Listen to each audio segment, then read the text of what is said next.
So, what's up mga kabigote? Si Warren Techworks po ito. Today, meron tayong Lenovo laptop. So, kung titingin po natin mga kabigote, mukhang luma na tong Lenovo na to. So, check natin kung ano problema nito mga kabigote. So, medyo maluwag po yung hinge niya. Hindi to. Tapos, ano po yung processor niya is dual core mga kabigote. Dual core. Yan, dual core mga kabigote. Luma na nga to. DDR2 pa to, alam ko. Na memory. So, i-plug natin yung charger. Tingnan natin kung anong problema mga kabigote. Ang hirap eh. Ang hirap. Ayun. So, turn on natin mga kabigote. Tingnan natin. So, nag-on naman siya mga kabigote. Kaso may sumasabit na fan. So, check natin kung anong problema. Yun, nag-display. Kaya lang may parang go with siya. Subukan natin mag-BIOS. So, papansinin nyo mga kabigote. Okay naman siya. May display, may power. So, ang issue nito is may guhit. Dalawang klase lang yung mga kabigote. Dalawa lang. Pwede po sa video chip o GPU or pwede rin sa LCD or LED. So, kaya may mapapansin nyo sa likod nitong mga nakaharang tools, meron ako ditong isa pang tool na pan-check din. So, monitor. Kung mapapansin nyo yung monitor ko, puro puti-puti na. Mga lumang monitor na yan mga kabigote. Pero napapakinabangan pa po pagdating sa mga ganyang sitwasyon. Kung ano yung problema, display, or kaya naman pagka may ipoformat po na CPU, yan rin po ang ginagamit ko mga kabigote. So, balik tayo dito mga kabigote. So, ang problema po kasi nito, may guhit na ganyan. Hindi ko alam. Pwedeng LCD. Oh, may nadagdag pa, tatlo na pala mga kabigote. Sorry, hindi pala dalawa. Tatlo na. Pwedeng LCD, GPU, at saka yung nadagdag, ribbon. Pwedeng may shorted din po. O hindi masyado nakasaksak mabuti. Mga kabigote. So, baklasin na natin mga kabigote. At i-check na natin kung anong problema talaga niya.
So, naiatian na natin siya mga kabigote. So, check natin kung okay na yung graphics niya.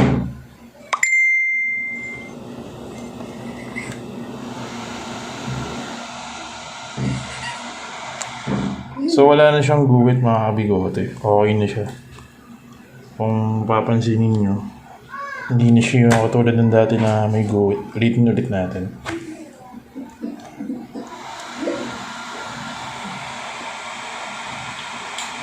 Iyon, buo na siya. Hindi siya yung check natin para maano. Yan, wala na siyang guhit mga bigote. So okay na siya. So inat-air natin kanina mga bigote. So okay na siya, wala na siyang guhit-guhit. So nailigpit na natin mga kabigote yung laptop na yun. Iayos natin yung no display. So testing po natin mga bigote. So nag-on na siya. Check natin.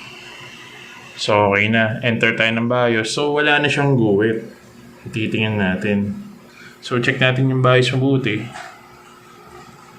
So, may napansin ako dito. Power on display LCD. Siguro, kaya hindi hindi siya tuloy sa monitor kasi hindi siya naka-auto select. So, check natin kung pwede na siyang mag-display doon sa monitor. So, i-plug ulit natin to. Tingnan natin kung pwede na siya. So, pindutin natin yung function, tapos F3. So, wala. Siguro, pagka tinanggal po yung pinaka-cord nito, tsaka siya mag-auto-select. So, patayin ulit natin. Try ulit natin.